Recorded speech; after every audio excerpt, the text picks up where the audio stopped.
Coming up on AgweekTV, we're at the Farm Progress Show with updates on the U.S.-Mexico trade deal and the trade aid package. We'll look at how farmers are marketing crops amidst the trade war. I'm Katie Pinky, and I'll introduce you to the oldest living North Dakotan who has deep connections in agriculture.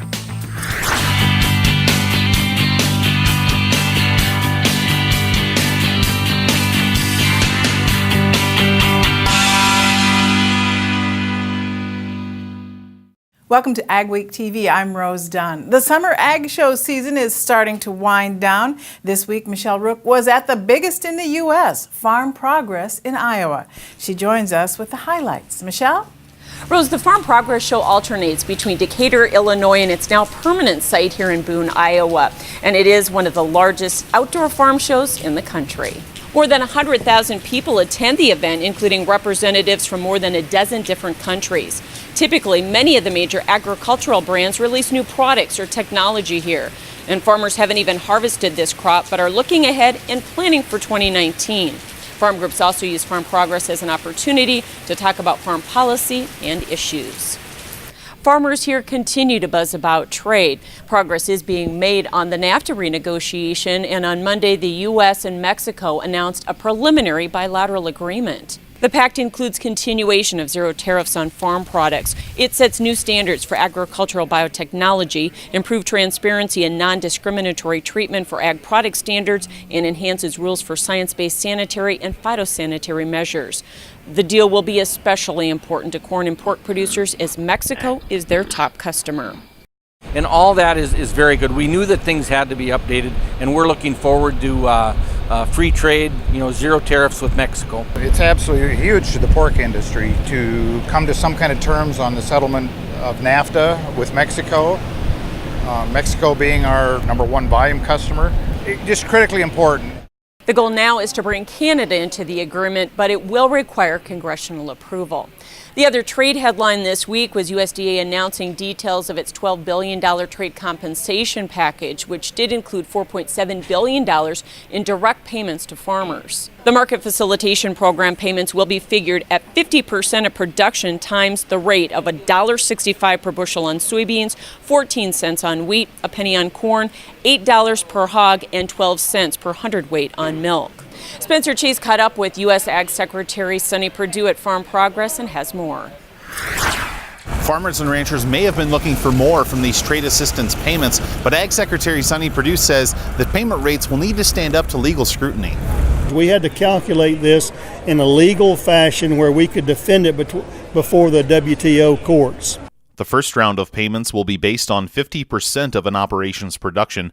Perdue says whether or not the department will offer payments on the other 50% is yet to be determined. If you notice, the president committed up to $12 billion. This first tranche is probably going to be calculatably less than $5 billion. So we're not saying that it's half of it. We're saying it's to be determined based on what the ongoing tariff damage is. And if that second round of payments isn't needed, Perdue says that's a good thing. Just like everyone has said, we want trade, not aid. If we're able to resolve all these trade disputes right away, then prior to harvest then that's the best thing that can happen. So this will be calculated on an ongoing basis. Reporting from the Farm Progress Show near Boone, Iowa, Spencer Chase, AgriPulse. USDA will also spend $1.2 billion on food purchases and another $200 million on trade promotion. So what is the reaction from farmers and farm groups, and will the payments be adequate? I caught up with some of them here at the Farm Progress Show to get their reaction. Soybean prices dropped more than $2 in reaction to the trade war and 25% tariff on imports to China. So it stands to reason soybean producers would get the largest payment, and it's one they welcome. Short term, it's going to help a lot. Long term, we still need a lot of things. We're going to lose trade. We've lost trade from China that we're never going to get back after July 6th. Pork was the other sector hit hard with a 62% tariff on imports to China and 25% to Mexico. However, producers don't believe the payment equals their market losses. It's a big amount of every pig that I sell off of our farm comes from trade. And so the $4 is a very small amount, and you could say it's a Band-Aid. The first half of the payments goes out September 4th, but they agree it won't last if the trade war drags into 2019. The trade war will change how the 2018 crop is marketed this fall, as many producers are looking for temporary storage so they can wait out the trade war, wait for a resolution, and hope for better prices and basis levels. NDSU Extension Ag economist Frayne Olson thinks the biggest challenge this harvest season will be moving soybeans, since many local elevators aren't offering bids for beans with the shutdown of the traditional Pacific Northwest market to China. So at this time of year, there's a lot of activity in the soybean market to try and get all the logistics worked out and to get the supply chain figured out for harvest, and that activity isn't happening. Olson says that isn't likely to change until the trade war ends. So until then, farmers are using temporary storage such as grain bags or ring-type systems to wait for better selling opportunities. Up next on AgweekTV, we'll find out if South Dakota will have record corn and soybean crops this year. And we'll have market analysis after another tough down week in the grain markets. My name's Joel Kaler, owner-operator of Kaler Farms in Lidgerwood, North Dakota. We make a patented product called a corn stalk guide. Helps guide corn stalks into the grabs in the chains a lot smoother without losing corn. The corn stalk, when it comes off of our product, it's already on the gathering chain instead of being able to hit that idler. Our product will keep all the wear off the snout and get it to come into the head smoother without bouncing. Giving farmers access to data from the elevator right in their pocket, helping them make better decisions. No more keeping track of paper scale tickets. Innovation. It's always been a part of the farming culture. Integrating directly with elevators to give growers real-time information, all through a mobile app. Your elevator, powered by Bushel. When harvest comes around, time is precious and you don't have a moment to waste. North Star Ag offers the Lofness GrainLogix Grain Bag Loader to deliver versatile grain storage performance load after load. Lofness's user-friendly grain baggers are easy to load and unload, perfect to get your harvest in the bag. North Star Ag also sells a variety of Valmar spreaders, the leader in air boom delivery, and is a full-service Meridian hopper bin dealer. Visit NorthstarAg.com to see our complete new and used equipment inventory or give us a call. At Superior Grain Equipment, we're committed to quality and service, offering you the best in grain storage and dryers for any size operation. Our experts will work with you to determine the most efficient and economical storage solution for your needs. We help protect your bottom line and your future with the industry's best bins and warranties. Make the superior choice for protection today and tomorrow with Superior Grain Equipment. AgweekTV, presented by Kaler Farms. USDA is projecting a record corn crop in South Dakota for 2018 at 170 bushels per acre, with a soybean yield that's near record as well at 49 bushels per acre. But with all the variability in the state, from areas that are too wet to too dry, there's a lot of question about whether the agency has hit the mark. I talked to farmers to find out. South Dakota farmers are uncertain about whether 2018 will be a record year, largely due to the variability of crops in the state. In the southeast, farmers have had excessive rains and flooding. We had around 15 inches of rain in June, so we had some water damage on some of the crops, and it does hurt our yield some. And in areas not damaged, cornfields are suffering from nitrogen loss. They're already yellowing, and they're not really yellowing because of maturing. They are just yellowing because they ran out of food. So that's pulling down yield prospects in that area. So that's my goal this year, would be in that 175 area on corn overall, and beans around 50. However, east central South Dakota is a garden spot. Our area, I think it'll be around that 200, area. Is that normal for you? It'll be probably some of the best we've ever had. And his beans look equally as good. Be some of the best we've had there too. Northern parts of the state have been too dry again this year, but the Northeast is also looking at some good crops. Well, we keep hearing from crop consultants that we should be up in that 200 bushel area, which again is excellent for Northeast South Dakota. Hardly any big rains, so zero drowned out. However, the question still remains with all the variability, can the state achieve a record corn yield? We've had an optimum July and August. Most guys have gotten more rain than they've ever seen in July and August. I think that yield is probably there. And that optimism carries to the soybeans. Definitely going to be right at a record bean crop also. I mean, that's following right along with the corn. And for the most part, it all looks pretty good. Joining us with this week's market analysis here from the Farm Progress Show is Chip Nellinger. And Chip, soybeans really, you believe, are the key to the grain market going forward? Yeah, unfortunately they are, and right now there's just not a lot of bullish news out there on the beans. So been a lot of selling pressure in here. You can just tick off about a half a dozen things. Been some rains around here in August. The Brazilian currency is really a headwind against our beans. Funds are short. You know, there's just a lot of stuff in there that is working against the bean market right now. No resolution on these recent China. Yeah, on these recent trade talks with China. So everything's lining up here as we come into the end of the month for some additional selling. And unfortunately, there is a bullish story for corn and wheat, but until beans stop going down, I don't think you're going to, see the slide in corn and wheat stop either. We did see the trade aid package, which was announced this week, $1.65 for soybeans on half of producers' production. What are the market implications of that? Plus, I think a penny on corn, 14 cents on wheat. Big picture, I don't think that it's positive for the market. Not that I want to see farmers hurt financially or suffer financially. It just is another, a thorn in the side against the free market supply and demand mechanics working in this bean market. Are we close to the harvest lows in corn and soybeans, and how do we market with that in mind? Yeah, I think we could be, particularly on corn. A lot of times you'll put an intermediate term low in a first notice day for September futures, which is here this last week in August.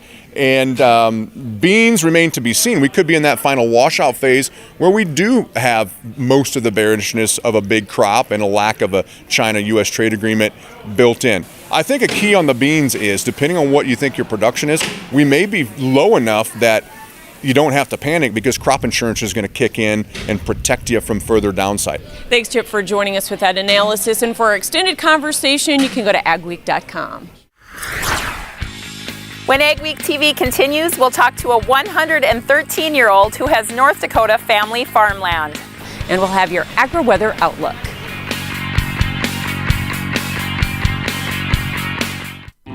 Field Drainage Inc. has perfected the art of agricultural drainage by helping hundreds of farmers since 1978. We are a second-generation family-owned business for over 35 years. The Field Drainage Inc. team will work closely with you to conduct a thorough analysis of your needs and expectations, provide an estimate that fits your budget, perform all work in a timely and professional manner, and provide continued service after installation. Field Drainage Inc., your trusted drain tile installation company for over 35 years. Martinson Ag Risk Management offers a variety of crop marketing and crop insurance packages to our customers. With over 40 years of experience, our dedicated staff works hard to ensure you get the best advice on crop insurance, marketing, and risk management. Contact Randy or any of the staff at Martinson Ag Risk Management today at 701-205-4200 or visit us online at martinsonag.com. Micro Essentials is a premium phosphate product. It's a dry granular product. The main difference with a Micro Essentials type product is you have a homogeneous granule for the nitrogen, the sulfur, the phosphorus, and in this case, the zinc is all in one granule. If you ever have a desire or a need to learn more about what does sulfur do within a soybean plant, what does the potassium do for the corn crop, we have microessentials.com. We also have a great resource, cropnutrition.com. If you get right down to it, what's a farmer's job? Well, farmer's job is to feed people. Farmers collectively, our job is to feed the world. At Peterson Farm Seed, we get to have a little bit bigger picture right in our region. We get to help those farmers that we work with increase their productivity, increase the yields that they get on their farms, and as a result, more people can eat. A wet field can cost a farmer time and money, but tiling has become a popular way to solve that problem. Field Drainage Incorporated has been tiling fields in the Red River Valley for 4 decades and has helped hundreds of farmers grow better crops. The Detterman family has been tiling fields for 40 years. Jess Detterman's parents, Dell and Cindy, started Field Drainage Inc. in 1978. We run 3 or 4 crews, and we cover the entire Red River Valley. Tiling costs between $400 and $1,200 an acre. Detterman says at first it can be hard to convince farmers that tiling pays off, but he says they quickly become believers. Tiling costs a lot of money to begin with, but it's something that'll last for generations. If it's a wet year, I've heard of tiling paying for itself in 1 or 2 years. Detterman says the biggest benefit comes in the spring. If you can plant a week or 2 weeks before you would have, your yields just go through the roof. A lot of guys, tight clay, we don't need the tile, and you're just kind of wasting your money, they thought. But then a couple guys started doing it and seen they were out in the fields a couple weeks sooner and having better yields, and they're like, oh, well, I guess it does pay to put it in the clay. Darren Prochnow is one of those farmers who was skeptical at first, so he hired Field Drainage to tile 1/4 during a wet cycle 15 years ago. It was amazing the difference in soil tilth, the ease of working the ground, and we had a couple wet years. We'd pull into that tile quarter and we could drive the trucks around out in the field, wouldn't get stuck, pulled the chisel plow in, worked everything up real nice, and the field next to it, the neighbors are getting stuck. And that's when I was convinced it's time to put together a tiling plan. Now, all Prochnow's land is tiled and he's seen a consistent boost in yields. But he also says there's significant savings in time and inputs, all thanks to Field Drainage Inc. I can honestly say is by far the best investment I've ever made. Not only for me and all for my family's land, but my son is beginning to farm too. And it'll be something that he'll enjoy for the rest of his farming career too. Wayne Miller also farms in Richland County. Field drainage has been great to work with. He says tiling helps in dry years as well as wet ones. Dry years, it doesn't seem that it gets hurt me for yield either. I was worried about that too, but it seems like there's enough moisture to carry the crops through, and so it's been good. There's a lot of benefits that go straight down to the checkbook, where guys are making more money because they're getting bigger yields. But there is some satisfaction in guys that'll tell me that farming is fun again. For more information, call the number on your screen or go to fielddrainageinc.com. And now here's John with your AgriWeather Outlook. Weather portion of Ag Week now. Labor Day weekend for a lot of America. Seems like the transition in toward the fall season begins. But weather-wise, we're still kind of in a summery pattern, but there are elements of fall. This past week, absolute torrents of rain fell in portions of Iowa, Minnesota, Wisconsin. We'll take a look at that. Scattered storms still in the forecast. It doesn't suddenly turn to September and it quits being stormy. And we also still have some warm weather over many areas of the United States that will impact the stormy season. This is a look at rainfall over the second half of the month of August. And see the legend, anything yellow, there's been at least 2 inches. Anything in the red, there's been at least 5 inches of rain. Now this is about a 2-week period. And the pink-purple stuff, that's 10 inches of rain. And, of course, there was that incredible rain that fell in Wisconsin this past week. But really over much of Iowa, into Illinois, southern Minnesota, there's been a great deal of rainfall. What had been at times a modestly dry summer has now turned quite distinctly wet. And with the current weather pattern, there will still be storms from time to time. When the jet stream goes southwest to northeast, that does tend to be a wet pattern, and there will be several opportunities this week for additional rain and storm conditions across the upper Midwest, focused on the Great Lakes down in through Iowa, less so down into the southeastern states. We'll likely see a few rainy periods go across the northern plains as well. And as we move into the second week of September, I don't really see a significant change. So probably above average weather in many areas in terms of moisture, especially over the northern parts of the Corn Belt. And it will remain fairly warm. Now, with this jet stream buckling along the west coast, there will be some times where we get a little shot of cool into the northern plains. That's not likely to stay that way that long, and we will generally have normal to above normal temperatures over most areas of the eastern United States. Add more bushels to your hopper and money to your pocket by harnessing the power of air with Crary Wind Systems. Whether your beans are chest high or barely off the ground, Crary offers 2 solutions that add a constant stream of high-velocity air to quickly feed crop back to the auger, eliminating bunching, reducing shatter loss, and increasing your ground speed. Don't let crop conditions dictate your yield. Check out the Crary Air Reel or Crary Wind System today.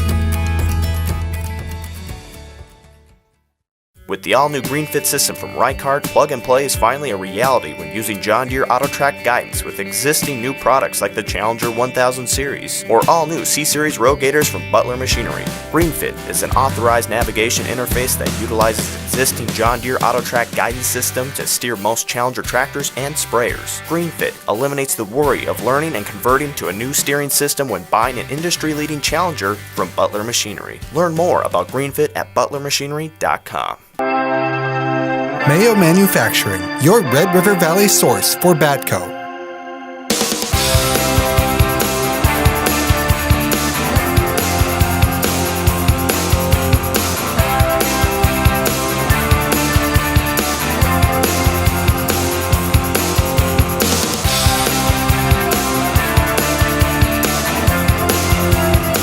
Mayo Manufacturing, your Red River Valley Badco dealer. Stein Seed Company is home to one of the most prolific, highest-yielding corn and soybean breeding programs in the world. When it comes to research, yield is what matters most. With the largest private soybean breeding program in the U.S. and the industry's most aggressive corn research, Stein is in a class of its own when it comes to developing new, higher-performing seed. Choose genetics. Choose results. Give Shane Kylo a call at 701-866-9864 to learn what Stein Seed can do for your operation.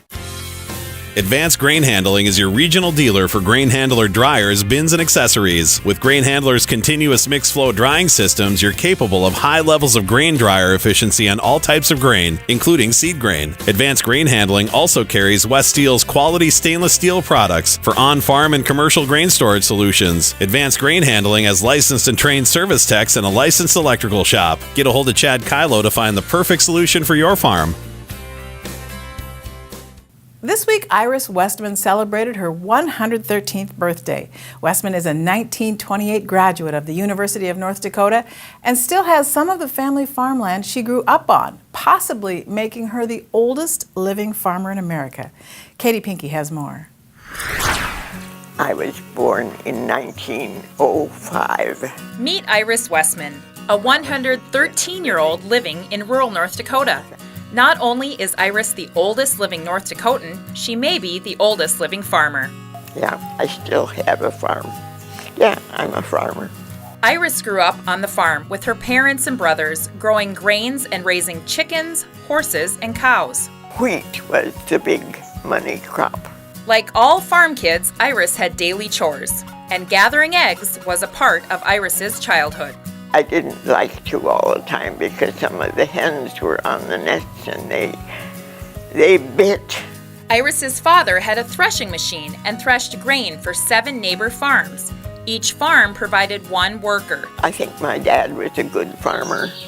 The farm was selected as an experimental place for certain types of grain. Durham looked very promising to be a money maker. My dad took me out to see this field of Durham wheat, and it was high and the wind was blowing just gently and it was like an ocean wave.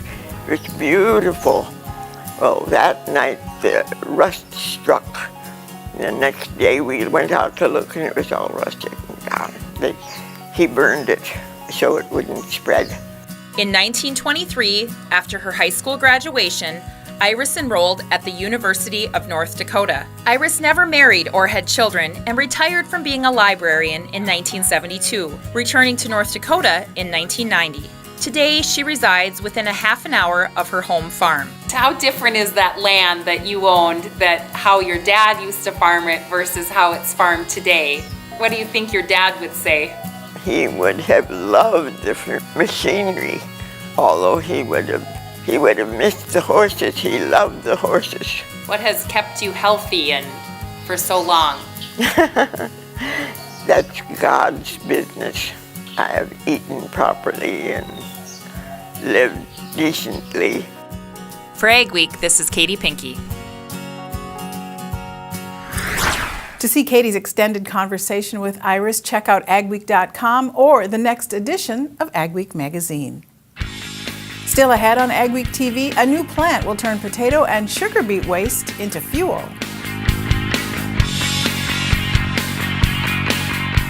For over 40 years, Northside Implement has been your Gell and Vermeer dealer in Webster, South Dakota and Lidgerwood, North Dakota. With new equipment including feeding, grain handling, haying, and skid steer, as well as a nice selection of used equipment including sprayers, spreaders, seeding, as well as tractors and loaders. Northside Implement stands behind the equipment they sell with quality service guaranteed. See us for all your repairs and parts, from tillage to skid steer loaders to combines and everything in between. Contact Dave, Lydell, Tom, or Chris today at Northside Implement or visit our website for our complete equipment listing. Steffes. We have representatives everywhere. Through North Dakota, South Dakota, Iowa, and Minnesota, we can find a buyer for what you are selling. We know how to market your farmland or equipment.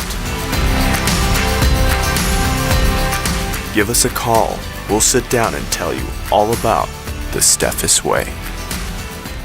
This is Dennis Belisky reminding you we do auctions and we do them well. You've built your operation with hard work, and when it's time to sell, all or part, you deserve the best. Details from repairs and preparation to promotion and settlements are not routine. Chances are you'll only do this once, so we'll tailor an auction just for you and get it done right. On-site at your farm or added to one of our highly successful Alaris Center auctions, we have the skill, reputation, and integrity to meet your needs with best-in-class commitment and quality service. Find us at resourceauction.com or call 701-757-4015. Big Boy Toys.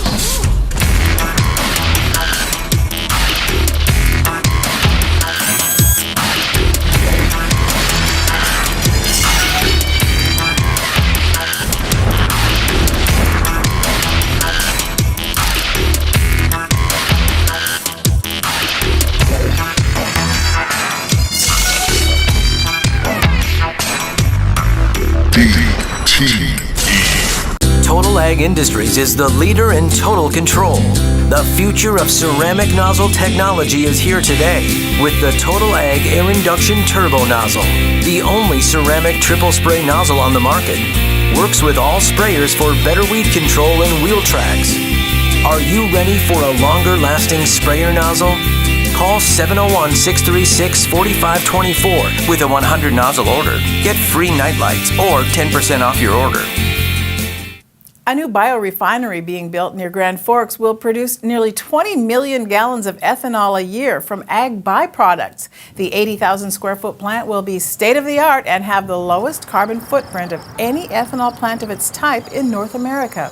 The Grand Forks plant will convert about 550,000 metric tons of ag byproduct from American Crystal Sugar, J.R. Simplot, and Philadelphia macaroni into ethanol for transportation markets in California. We looked at the actual amount of waste and the opportunity to use this type of technology that is actually being replicated of a plant that's running in Poland, in Europe already. So that feedstock is available. Secondly, there's a really can-do attitude that exists in Grand Forks area and in North Dakota in general. About 25 people will work at the plant. Thanks for watching this week's edition of Ag Week TV. Remember, for all your ag news, go to agweek.com or download the Ag Week app. And be sure to follow us on Facebook and Twitter as well. We'll see you next week.